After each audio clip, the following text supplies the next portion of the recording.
(27장) 우리가 배로 이탈리아에 가야 하는 것이 결정되었을 때 그들은 바울과 몇몇 다른 죄수를 황제부대의 백부장 율리오라는 사람에게 넘겨주었다. 우리는 아드라무떼노호를 타고 출항하였다. 이 배는 아시아 연안의 여러 곳으로 항해하는 배였다. 데살로니가 출신인 마케도니아 사람 아리스다고도 우리와 함께하였다. 이튿날 우리는 시돈의 배를 대었다. 율리오는 바울에게 친절을 베풀어 친구들에게로 가서 보살핌을 받는 것을 허락하였다. 우리는 시돈을 떠나 뱃길을 갈 때에 맞바람 때문에 키프로스 섬을 바람막이로 삼아서 항해하였다. 우리는 길리기아와 밤빌리아 바다를 가로질러 항해하여 루기아에 있는 무라에 이르렀다. 거기서 백부장은 이탈리아로 가는 알렉산드리아 배를 만나서 우리를 그 배에 태웠다. 우리는 여러 날 동안 천천히 항해하여 겨우 니도 앞바다에 이르렀다. 그런데 우리는 맞바람 때문에 더 이상 나아갈 수 없어서 크레타 섬을 바람막이로 삼아 살몬의 앞바다를 항해하여 지나갔다. 그리고 우리는 크레타 남쪽 해안을 따라 겨우겨우 항해하여 라세아 성에서 가까운 도시인 아름다운 항구라는 곳에 닿았다. 많은 시일이 흘러서 금식 기간이 이미 지났으므로 벌써 항해하기에 위태로운 때가 되었다. 그래서 바울은 그들에게 이렇게 충고하였다. 여러분, 내가 보기에 지금 항해를 하다가는 재난을 당할 것 같은데 짐과 배의 손실만이 아니라 우리의 생명까지도 이를지 모릅니다. 그러나 백부장은 바울의 말보다는 선장과 선주의 말을 더 믿었다. 그리고 그 항구는 겨울을 나기에 적합하지 못한 곳이므로 거의 모두는 거기에서 출항하여 할 수 있으면 베닉스로 가서 겨울을 나기로 뜻을 정하였다. 베닉스는 크레타 섬의 항구로 서남쪽과 서북쪽을 바라보는 곳이다.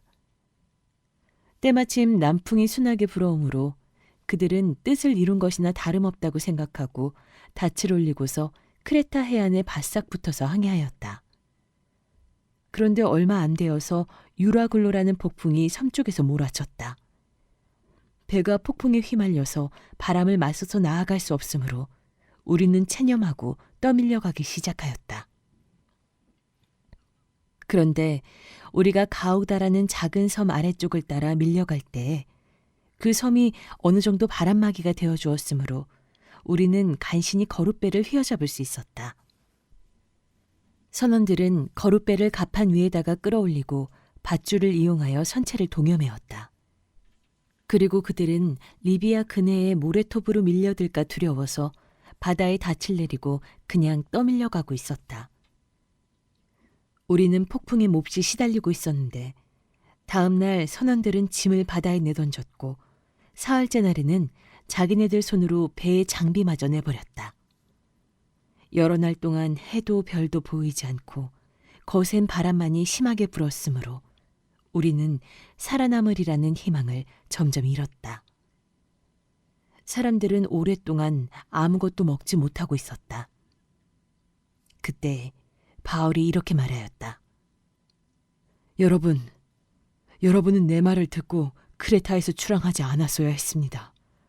그랬으면 이런 재난과 손실은 당하지 않았을 것입니다. 그러나 이제 나는 여러분에게 권합니다. 기운을 내십시오. 이 배만 잃을 뿐 여러분 가운데 한 사람도 목숨을 잃지는 않을 것입니다. 바로 지난밤에 나의 주님이시오 내가 섬기는 분이신 하나님의 천사가 내 곁에 서서 바울아 두려워하지 말아라. 너는 반드시 황제 앞에 서야 한다. 보아라, 하나님께서는 너와 함께 타고 가는 모든 사람의 안전을 너에게 맡겨주셨다 하고 말씀하셨습니다. 그러므로 여러분 힘을 내십시오. 나는 하나님께서 나에게 말씀하신 그대로 되리라고 믿습니다. 우리는 반드시 어떤 섬으로 밀려가 닿게 될 것입니다. 10나흘째 밤이 되었을 때 우리는 아드리아 바다에 떠밀려 다녔다. 한밤중에 선원들은 어떤 육지에 가까이 이르고 있다고 짐작하였다. 그들이 물 깊이를 재어보니 20길이었다. 좀 더 가수제니 15길이었다. 우리는 혹시 암초에 걸리지는 않을까 염려하여 고물에서 단 4개를 내리고 나리 새기를 고대하였다. 그런데 선원들이 배를 버리고 달아나려고 이물에서 닻을 내리는 척하면서 바다에 거룻배를 풀어내렸다. 바울은 백부장과 병사들에게 말하였다. 만일 이 사람들이 배에 그대로 남아있지 않으면 당신들은 무사할 수 없습니다. 그러자 병사들이 거룻배의 밧줄을 끊어서 거룻배를 떨어뜨렸다. 날이 새어갈 때에 바울은 모든 사람에게 음식을 먹으라고 권하면서 말하였다. 여러분은 오늘까지 14할 동안이나 마음을 졸이며 아무것도 먹지 못하고 굶고 지냈습니다. 그래서 나는 여러분들에게 음식을 먹으라고 권합니다. 그래야 여러분은 목숨을 유지할 힘을 얻을 것입니다. 여러분 가운데서 아무도 머리카락 하나라도 잃지 않을 것입니다. 바울은 이렇게 말하고 나서 빵을 들어 모든 사람 앞에서 하나님께 감사를 드리고 떼어서 먹기 시작하였다.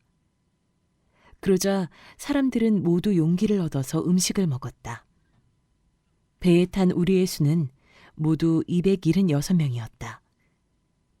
사람들이 음식을 배부르게 먹은 뒤에 남은 식량을 바다에 버려서 배를 가볍게 하였다. 날이 새니 어느 땅인지는 알 수 없지만 모래밭이 있는 항만이 보였다. 그래서 그들은 어떻게 해서든지 배를 거기로 몰아 해변에 대기로 작정하였다. 닻을 모두 끊어서 바다에 버리고 동시에 키를 묶은 밧줄을 늦추었다. 그리고 앞 돛을 올려서 바람을 타고 해안 쪽으로 들어갔다.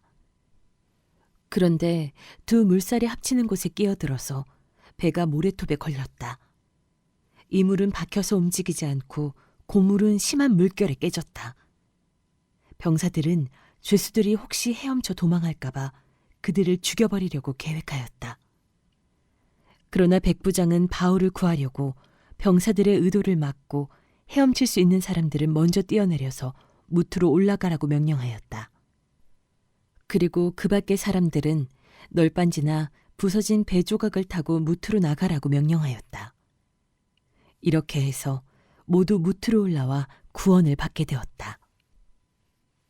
28장. 우리가 안전하게 목숨을 구한 뒤에야 비로소 그곳이 몰타섬이라는 것을 알았다. 섬 사람들이 우리에게 특별한 친절을 베풀어 주었다. 비가 내린 뒤라서 날씨가 추웠으므로 그들은 불을 피워서 우리를 맞아주었다. 바울이 나뭇가지를 하나를 모아다가 불에 넣으니 뜨거운 기운 때문에 독사가 한 마리 튀어나와서 바울의 손에 달라붙었다. 섬 사람들이 그 뱀이 바울의 손에 매달려 있는 것을 보고 이 사람은 틀림없이 살인자이다. 바다에서는 살아나왔지만 정의의 여신이 그를 그대로 살려두지 않는다 하고 서로 말하였다. 그런데 바울은 그 뱀을 불 속에 떨어버리고 아무런 해도 있지 않았다. 섬 사람들은 그가 살이 부어오르거나 당장 쓰러져 죽으려니 하고 생각하면서 기다렸다.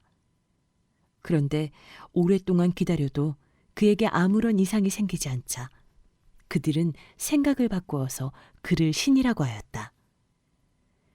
그 근처에 그 섬의 추장인 보블리오가 농장을 가지고 있었다. 그가 우리를 그리로 초대해서 사흘 동안 친절하게 대접해 주었다. 마침 보블리오의 아버지가 열병과 이질에 걸려서 병석에 누워 있었다. 그래서 바울은 들어가서 기도하고 그에게 손을 얹어서 낫게 해주었다. 이런 일이 일어나니 그 섬에서 병을 앓고 있는 다른 사람도 찾아와서 고침을 받았다.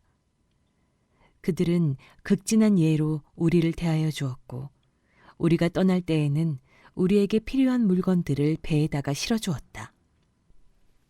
석 달 뒤에 우리는 그 섬에서 겨울을 난 디오스구로라는 이름이 붙은 알렉산드리아 배를 타고 떠났다.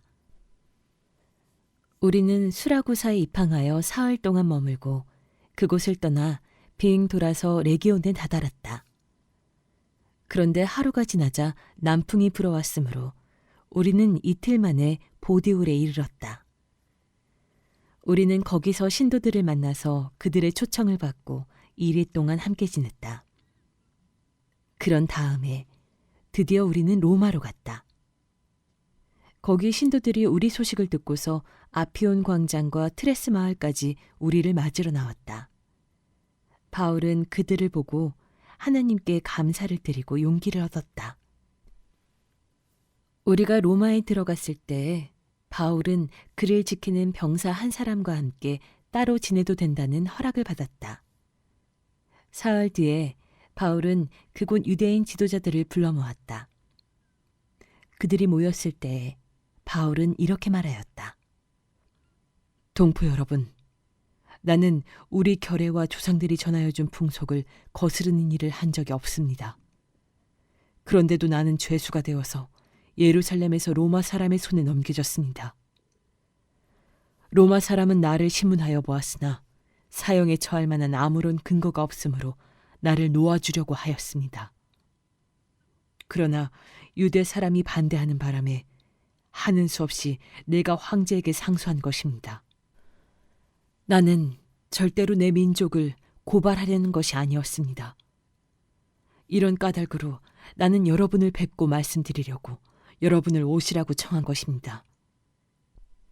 내가 이렇게 쇠사슬에 매여 있는 것은 이스라엘의 소망 때문입니다. 그들이 바울에게 말하였다.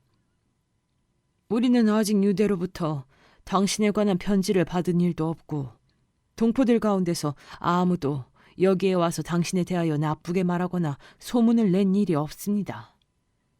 우리는 당신에게서 당신의 생각을 들어보고 싶습니다. 이 종파에 대하여 우리가 아는 것은 어디서나 이 종파를 반대하는 소리가 높다는 것입니다. 그들은 바울과 만날 날짜를 정하였다. 그날에 더 많은 사람이 바울의 숙소로 찾아왔다. 그는 아침부터 저녁까지 그들에게 하나님 나라를 엄숙히 증언하고 모세의 율법과 예언자의 말을 가지고 예수에 관하여 그들을 설득하면서 그의 속내를 터놓았다. 더러는 그의 말을 받아들였으나 더러는 믿지 않았다. 그들이 이렇게 견해가 서로 엇갈린 채로 흩어질 때에 바울은 이런 말을 한마디 하였다. 성령께서 예언자 이사야를 통하여 여러분의 조상에게 하신 말씀은 적절합니다. 곧 이런 말씀입니다. 이 백성에게 가서 말하여라. 너희가 듣기는 들어도 깨닫지 못하고 보기는 보아도 알지 못한다. 이 백성의 마음이 무디어지고 귀가 먹고 눈이 감기어 있다. 이는 그들로 하여금 눈으로 보지 못하게 하고 귀로 듣지 못하게 하고 마음으로 깨닫지 못하게 하고 돌아서지 못하게 하여 내가 그들을 고쳐주지 않으려는 것이다. 그러므로 여러분은 하나님의 이 구원의 소식이 이방 사람에게 전파되었음을 알아야 합니다. 그들이야말로 그것을 듣고 받아들일 것입니다. 바울은 자기가 얻은 셋집에서 꼭 2회 동안 지내면서 자기를 찾아오는 모든 사람을 맞아들였다. 그는 아무런 방해도 받지 않고 아주 담대하게 하나님 나라를 전하고 주 예수 그리스도에 관한 일들을 가르쳤다.